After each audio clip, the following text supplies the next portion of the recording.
I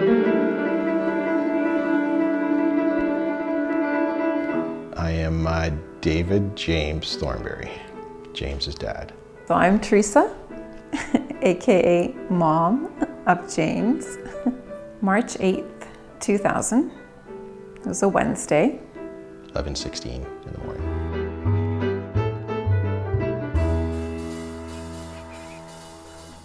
For your name, both me and your mom were absolutely, with James, but there was a little bit of a disagreement on how that was going to be. Was James going to be your first name or was James going to be your second name? Throwing out names, ideas. Lucas and Nicholas came up, but they weren't used till later. So you could have been any of those. In the beginning, I wanted James to be your second name because your great-grandfather, his middle name was James. Grandpa's middle name is James. My middle name was James, so I was thinking, let's just continue that. And William, so if we're going to use the James from Dad's side, we're going to use the William from my side, which is my dad's name. So it's the English version of Guglielmo. So that's how those names came to be. You were definitely expected. We knew we wanted to start a family, so probably March 1999, around that time, we said, oh, okay, I think we're ready. We'd been married about 3-4 years. Probably about 3 Christmases, where obviously it was just me and your mom at that point. And then I remember one particular Christmas, I guess it would have been Christmas of '98. At the end of the Christmas, Mommy's like, you know what, I think it's time for us to start planning a family. But the actual, oh, guess what, we're pregnant, that was exciting. That was a surprise. I did not know what gender you're going to be. Both me and Mom were both basically aligned that we wanted to be surprised, although there were some discussions along the way, maybe we should find out, but definitely at the end we decided not to. We wanted to be surprised. We did not want to find out if you would be a boy or a girl. We kept everything neutral. All the baby clothes were neutral. You were going to be born in March. It was going to be very cold out. So your little coat, that was basically just a sack with a big zipper on it, was also like a green and white. Keep it neutral just in case it could have gone for a boy or a girl. I remember going for some ultrasounds, and I remember looking, to see if I could see something that was obvious, and I couldn't see anything. You were still like that small, but you don't know what you don't know, right? During the pregnancy, we also took a few trips. We went out east. The summer that Mummy was pregnant with you, we were actually in Nova Scotia on a work trip. I remember Mummy being sick all the time, morning sickness. She, sick all day. It wasn't even just in the morning, she was always sick. Of course, I was also still very nauseous, and that did not go over very well. And it was like a constant morning sickness for her. I could not eat certain things because it made it worse. I couldn't have Coke. Coca-Cola was off the table. Up in Montreal, probably early October, we were coming home on the 401. Actually, Mummy could actually feel you fluttering a little bit in her tummy. So you were probably like that small. And I remember leaning over while we were driving down the 401 and I touched her tummy and I actually could feel you poking. So that was the first time that I actually could feel your presence, which that was kind of cool, I thought. Getting a brand new car. So we bought a 2000 Pathfinder. Actually, probably about 3 weeks before you were born. Maybe 3-4 weeks before you were born. The stock market crashed right about the time you were born too. So there was a huge financial meltdown back then. So we were nervous for a few reasons. I did not have a bag packed, but Mom definitely had a bag packed. She was ready to go. She was planning. Being as organized as I am, I had a bag packed. I was ready. I had everything I needed for the hospital, assuming I would be there for a couple of days, which I was. It's right by the door. We just had to grab it as we ran out. She was prepared. 4 a.m. we were heading off to the hospital.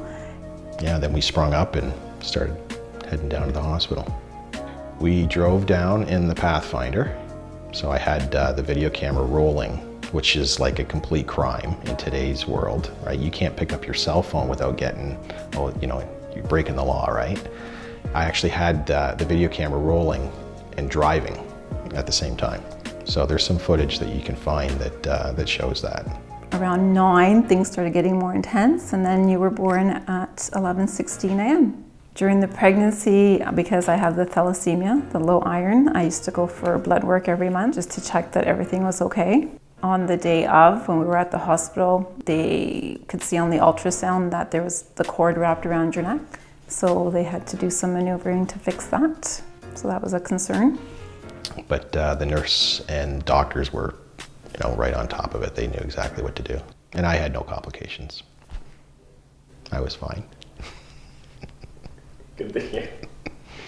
No problem. It was fear of the unknown. I'm not sure what was going to happen, if everything was going to go well. We wanted you to be healthy and get home and then enjoy our time with you. So very nervous, yes. How nervous was I when you were born? Probably a little bit nervous. Probably a lot. You don't know what you don't know, right? I was probably more nervous for mommy than for me, because she was really doing all the work, right? No word of lie. I remember after you were born, and I filmed a lot through the delivery, just so we could kind of remember, obviously, the moment and all that, because it's a big deal. I remember, having the camera on mommy, and I'm like, maybe I shouldn't have the camera on her, right? Because she was obviously going through, incredible pain, right? I remember when it was over, I said to her, that was amazing. Like, I was blown away, right? And I said to her, and I really meant it, at the time, and I told her, I said, you know what, I will never give you a hard time again. And that lasted probably for a couple months, but like, I really did mean it. Like, I was blown away. It was incredible. You were born at St. Joseph's Hospital in Hamilton, and it was Dr. Lucy Millman that delivered you. The weather that day was surprisingly warm. Don't remember the exact temperature, but I know it was unseasonably warm at that time, and it warmed up while Mom was in the hospital. It got pretty warm, like 20s, if I recall. In the delivery room was Dad with his video camera. We also brought champagne with us. And I think it helps to have a lot of video, of the kind of the time leading into it and after. The video definitely helps maintain that memory, I think. You weighed 8 pounds exactly. So very precise, logical, like you are now. Perfect weight. I remember coming out of the room and, we have a boy, right? And they were down the hallway. I guess it was like a waiting room a little bit down the hallway. And I'm pretty sure they were all there, all already waiting. The day you were born, there was actually quite a few people there. Once you were born, we had lots of visitors. Cousins were very excited, grandparents were very excited. So we had lots of visitors. Daniela, Julia, and Angelo were very excited. They were thrilled. I think Angelo was most happy that he wasn't the only boy anymore. So you had a lot of hair, just like you do now. You had lots of brown hair, full head of hair. The first real haircut, you were over 1 year old because you had beautiful little curls and I didn't want to cut the curls off. You were a year old and you had long hair in the back a little bit, just kind of curly. It was beautiful. Basically leaving the hospital until, the time we got home, it was just like a parade. There's like everybody was there. And we came home and basically put you in your crib. And at that point, all right, now what do we do? So that's when it really became real. Because when you're at the hospital, the nurses are kind of looking after mommy and helping look after you, and you're just kind of floating around a little bit. But when you're home, that's really, it all starts. You cried a little bit, but not a lot. And then you were actually a very quiet baby. Everybody used to comment how happy you were, and you would just sleep, and you would cry a little bit here and there, but not a lot. You would cry for Dad a lot. You always wanted Dad to hold you. So if someone else was holding you and Dad walked in the room, then You had to go to Dad. I'm not sure why, but it was a thing. I can't really explain why. I think I might be able to guess why, but I can remember walking into Nona's and everybody would be in the living room kind of passing you around, and I would walk in and you would just want to be with me. You wouldn't want anyone else to hold you, you would want to be with me. And then when I would pick you up and hold you, you would just be like comfortable and you'd be looking at them with me, and it was kind of a pretty neat experience. When we went to chop down our first tree, he carried both you and the Christmas tree. You in one arm and the tree in the other. You had to be held by me, and going through the forest and I'm holding you and pulling a tree. 6 months old, we brought you to Horseshoe Valley.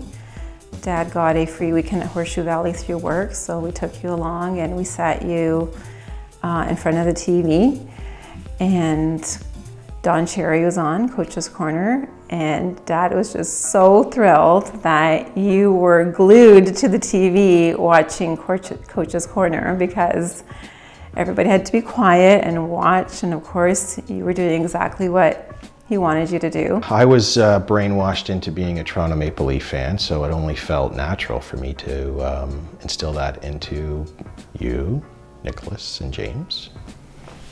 I'm James. That's right. You, Nicholas, and Lucas. Just being around hockey and watching the Leafs on TV, you, Nick, and Luke are following in the same steps I did, just Leafs. Julia, still your cousin Julia, was thrilled that she had a little baby to take care of. So it was like, you were like a little doll to her. She was only 4 feet tall, 4 feet tall. She would carry you around and sing to you and take pictures of you and do crafts with you and do funny things to your hair. And as everybody loved you, of course, but Julia really stood out. We went with Rob and Sam to Cape Cod. Jordan used to cry all the time. And we went to a restaurant and they had to leave because Jordan was just screaming and crying and wouldn't sit still in her little car seat. And you, of course, were in your little car seat just looking around the restaurant, enjoying the scene, and eventually just fell asleep. Very chilled, relaxed, just fit in perfectly. Quite impressed on how much we actually were on the move, like traveling and going places with you. You would think, first baby, you're kind of in a bit of a bubble, but we were quite mobile. At 1.5 years, we went to California and we went to Disney. You were only 1.5 years. It was supposed to be only adults, but you were just like 1.5 years. You were in a stroller. There was a concert playing, James Belushi and the Blues Brothers. And we actually had a very good view of that concert. And we smuggled you in, and you were great. You just basically watched a little bit and slept most of it. That was probably your first experience at being at a real concert. You were 1.5. I wouldn't say every night, but most nights in the early on, you would sit with me, and I would feed you, and then you would fall asleep on the couch with me. So that's probably, it's probably a connection for when I first started to feel like a father. I first felt like a mother right away when you were born. Probably holding you, a specific thing. No, just holding you.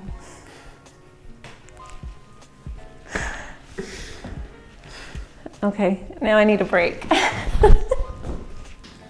Okay. Do you just tear up? Yes. What are you tearing up for? Okay, no, don't tape that. Can we take a break? What are you tearing up for? I don't know, because it's...